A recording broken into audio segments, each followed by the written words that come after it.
Some medical news now, and earlier this year we brought you the news that some of the most common medications for ADHD were in short supply here in Australia.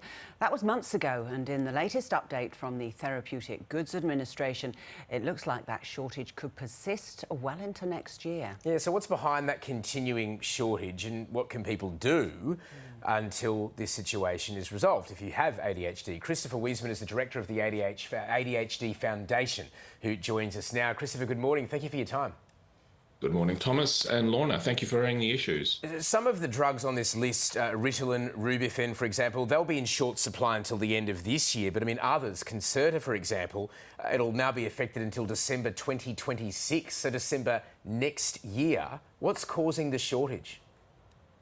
Look, it's largely around, well, there's a number of different factors. There's probably 5 different areas that are impacting at this point in time.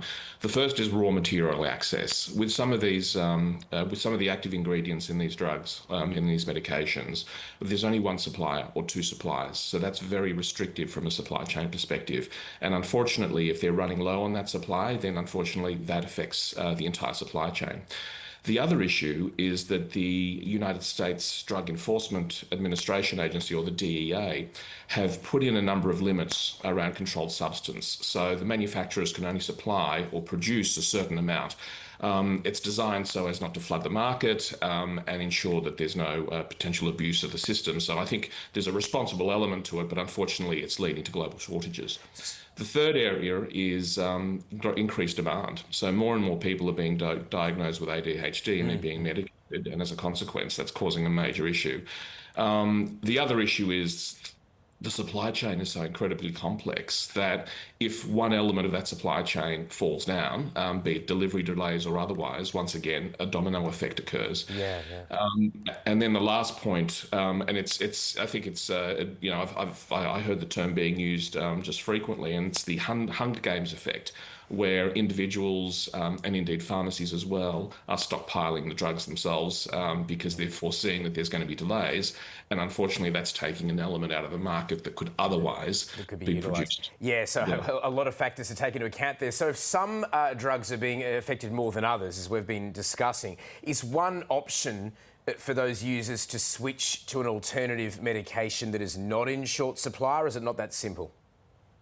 Look, it's a very good question. Generally speaking, if you're on a stimulant, then the recommendation, a long-acting stimulant such as Ritalin, Rubifen, and Concerta, it's advised that you basically go on the short-acting version of that particular drug.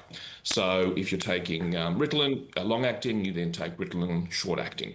If that's not available, then you need to move potentially to another stimulant drug. So at the moment, lisdexamfetamine is available. That's Vyvanse. But if you can't get onto that, then there's also dexamphetamine that is an option. The issue there is that you can't go from one stimulant to another without using the titration protocol, which is effectively taking small doses and then building up.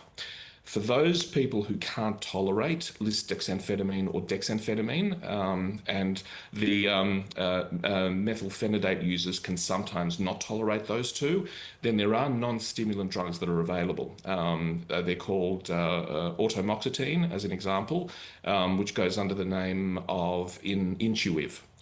As well. So that is an option. Guanfacine is another one. They're non-stimulants, so they're Schedule 4 drugs. But once again, you need to do that under strict medical supervision. You know, there are obviously a number of things to look at, such as the symptoms. So you've got to keep an eye on those symptoms to make sure that if you're starting to spiral, then you let your medical professionals know. Okay, we're almost out of time, forgive me, but for those who perhaps don't switch or don't want to go down that path and they can't find their medications, what can they do until the shortage is resolved, and what are the ramifications if they can't get their medication? Well, medical professionals are always the first port of call. So go and see your GP, go and see your psychiatrist, whoever is your prescriber. There are some great information sources through the ADHD Foundation website. The ADHD Professional Association have got guidelines around what to do in these situations, so jump on their website. Keep an eye on the TGA website as well, because they'll let you know when the shortages will come, when the drugs are coming into play again. But there are other alternatives, potentially, naturopathy, photobiomodulation using hyperbaric oxygen therapy. These are natural alternatives. There's no clear medical evidence to support that they all work, but they're things that potentially individuals may wish to look at if they can't access their medications. It's great to have you on an important issue, Christopher. Thank you very much for joining us.